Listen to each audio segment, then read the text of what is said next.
c'est parti. Bonsoir, mesdames et messieurs. Bienvenue à cette autre chronique du Royal à Montréal. Étienne Fournier avec vous. On parle d'Ultimate à Montréal, au Québec, au Canada, partout dans le monde. Ce soir, j'ai l'immense privilège d'avoir à mes côtés l'unique, l'extraordinaire Jean-Philippe Riopel, directeur général du Royal à Montréal. Oui.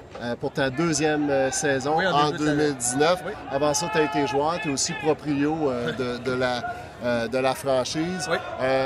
Jean-Philippe, par rapport à la saison passée, il y a 6 noms, entre autres, là, qui ont quitté l'organisation pour soit accrocher leurs souliers ou jouer pour d'autres organisations. Oui. Il y a Cam Burden, Francis Vallée de Québec, Antoine Genet, Morgan Ebert, Francis Breton et Cabot, qui a pris sa retraite pour une deuxième fois. C'est quand même beaucoup de temps de jeu qui se libère là, dans l'organisation. Alors, dis-moi comment est-ce que tu as pu te bénéficier de cette opportunité-là pour préparer ton roster pour la saison 2019? Ben, en fait, ça, je veux dire, on n'est jamais content quand un joueur nous quitte. Il y a des joueurs qui nous avaient avisé d'avance, qui en étaient à leur dernière année. Il y a des joueurs pour des circonstances de travail qui ont dû, peu importe, il y a des blessures, l'engagement était plus difficile, donc on aurait aimé les garder avec nous, mais ça a fait que la vie a fait que ça fonctionnait plus de cette façon-là. Ce que nous, ça nous a donné comme opportunité, c'est bien, d'ouvrir la porte pour de la jeunesse, aller voir un petit peu à l'extérieur, même si on croit fortement que c'est avec notre produit local qu'on va pouvoir permettre à notre équipe d'être performante, de grandir, d'atteindre l'excellence qu'on veut atteindre. Mais on est allé chercher aussi, ça nous permet d'aller voir aussi à l'extérieur ce qui se fait, que ce soit dans le nord-est des États-Unis ou, on en parlera plus tard, mais un peu en France et compagnie. Ben oui. Donc, c'est ça. Ça nous a vraiment permis d'ouvrir pour la jeunesse, de laisser de la place de ce côté-là. Parfait. Fait que beaucoup de nouveautés.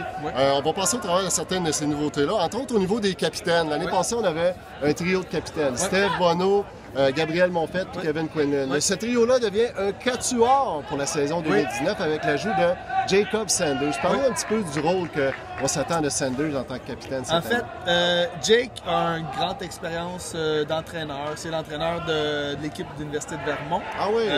Donc, au niveau collégial américain, a beaucoup d'expérience, a une bonne tête de frisbee, amène un calme, amène une expérience aussi externe qui vient, je dirais, compléter le trio de capitaine qu'on avait.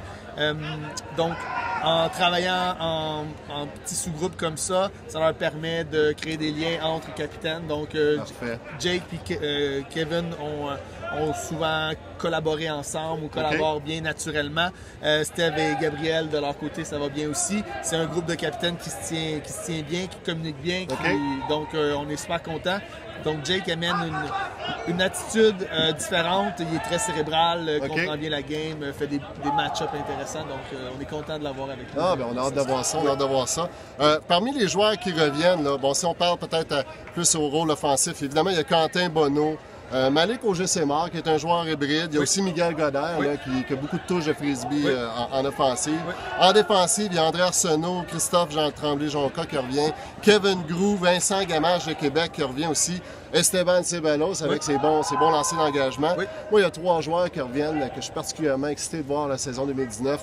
Philippe Bisson, Vincent Lemieux et Simon Charette. Les 3 en étant à leur première saison en 2018.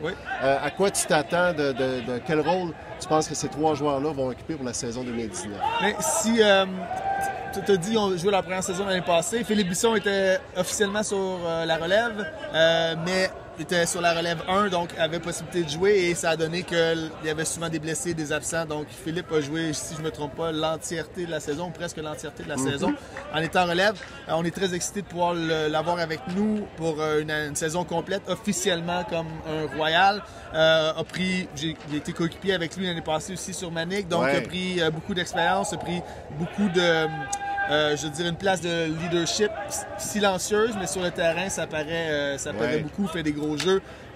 Donc, on est très, très, très heureux de pouvoir l'avoir avec nous, qu'il puisse jouer en plus plus régulièrement que son cousin Kevin Groux. Donc, ça va faire des petites planèches. Voilà le lien de parenté.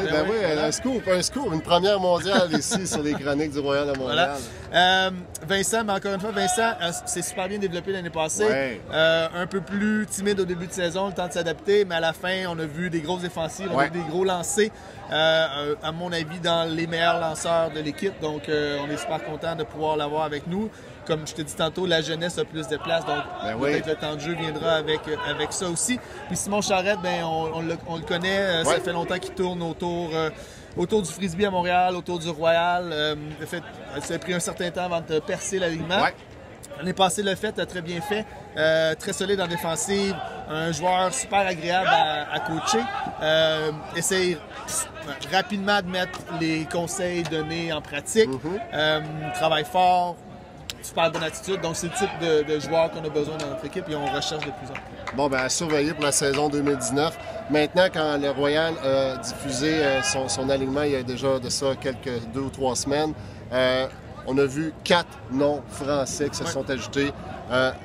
Mathieu Bossert, Quentin Roger, Sacha Poit-Sokolski et Laurent Faye. Là, il faut que tu m'expliques comment ça fonctionne le recrutement des joueurs français. Là. Comment on en est venu à attirer ces 4 joueurs-là? À la base, c'est Maxime Guy qui a fait les premiers liens, je dirais à l'époque, avec Steve, avec Quentin, avec Sacha qui était venu faire les essais il y a 2 ans.